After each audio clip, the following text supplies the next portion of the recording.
Bernardo Silva, De Bruyne, Cancelo, Ciao, Estel, Markale, Jesus, oh yes, City goal, Chelsea ever, Gabriel Jesus, ayaan ugu dambayntii goolku gaaray galabta,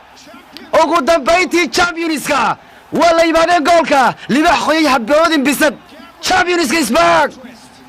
Championska England ayaa hogaanka dib u wareegsaday runtii maanta hogaanku qabtay ciyaarta Thomas galabtii ma habuu isleeyahay waa yaabayahay halka Antonio dhid weyn ka yimaaday Chelsea waa laga hogaaminaya galabta waynu arki doonaa hadii ay comeback samayn karayaan ama ay qaadan doonaan guuldaradii ugu horeysay ee seasonka Chelsea ambitinkeedii galabta malaha waa loo yaabayaayo waan arki doonaa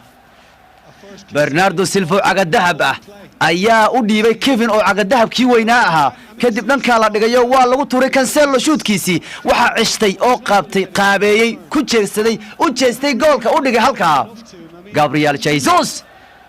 ya Brazilianku alla sidoo galay mujida laba nin buu saddex nin buu isla dul wareegtay kadibna uu macalmendi ku daray kow ninka la yiraahdo Giorgino Italiano, Antonio Rudiger, Christensen, Kovacic oo meel wada taagan Silva fiirinaya iyo Mendy fiirinaya ayuu gool ku gaareen City Kevin De Bruyne, Jesus iyo Bernardo waxay la dabaaldegayaan taageerayaasha galabta ee xirta Sheikh Mansour Timo Werner daba go to can study waxa ay ardadu sameynaysaa qiimays ballaaran oo 50% ka telefoonka eber 662 ama تليفون كله 565 ama 22 eber wasbal ku tan buu iska korsaaran yahay waaryahay waa isbib blowayaan isbaanarka ka war waayeelka ya Chelsea waqti badan bay ku soo moodmooday ninkan stilla way ku moodmoodaysaa oo waqti dheer buu ninkan ka mid yahay blow tan iyo 2012 season of course but a Chelsea winner here would have them 6 points clear of Manchester City 6 games in Chelsea ciyaartan adkaato City wax badan oo dhibcood bay hormari kuwan ka hormari doonaan runtii City waxay tahay inay marka nimankan iska ilaalin Reece James ayaanu ciyaarta bilowgiiba laga saaray oo ciyaartan dhaawac ugu baxay marka kan waa kan ciyaartoyga Emerick Laporte baa ciyaaraya waka wali Emerick Diaz baa markiisu loo dhiibay oo ciyaaraya واو فاورين وعلي كري وايي كلي محرس با لو وعي دونا ciyaartan qaybtan labaad hadii ay wax soo keeni waayaan wiilasha Pep Guardiola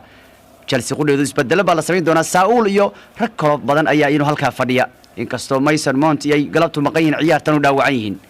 rag weyn baa kuwan ka maqan Manchester United galabtu waa la hayaa waana kan goolkii waaryahay kuwan gool bay khasaariyeen offside baa la leeyahay mar hore offside ahaa markii hore offside ahaa mooyaane labadu hadana way ku yar qarqareen meesha possibility-ga in la guuleysan karo galabta hadda wali Man City ayaa haysata rate-ka lagu guuleysan karo Cancelo Ciao still Cancelo koona wayaan wali City waa soo kooneynaysa Kevin De Bruyne ayaa laadku karu qaadanaya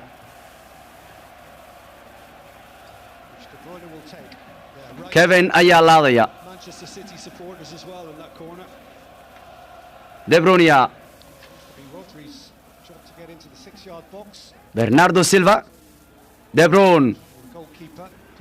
Cancelo Ciao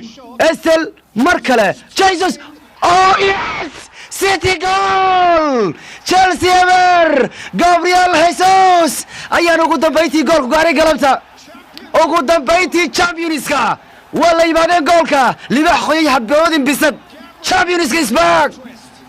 Championska England ayaa hogaanka dib u wareegsaday runtii maanta hogaanku qabtay ciyaarta Thomas galabtii ma habuu isleeyahay waa yaabayahay halka Antonio dhid weyn ka yimaaday Chelsea waa laga hogaaminaya galabta waynu arki doonaa hadii ay comeback samayn karayaan ama ay qaadan doonaan guuldaradii ugu horeysay ee seasonka Chelsea ambitinkeedii galabta malaha waa loo yaabayaayo waan arki doonaa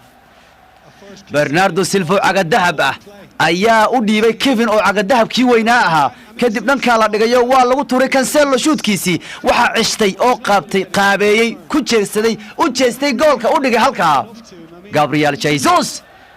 يا برستيانكو الله سدو قال موجودة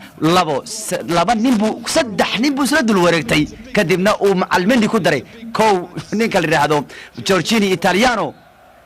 جورجينو إيطاليانو أنتونيو روديجر كريستيسن كوفاسيتش أو ماله وذا تاغن سيلفو فيرينيا يمانيو فيرينيا أيو يقولكو غارين سيتي كيفن دي برونيا تشايزوس يا برناردو وحي لو دبال دقيان تاغر ياشا قلبتها حرت الشيخ منصور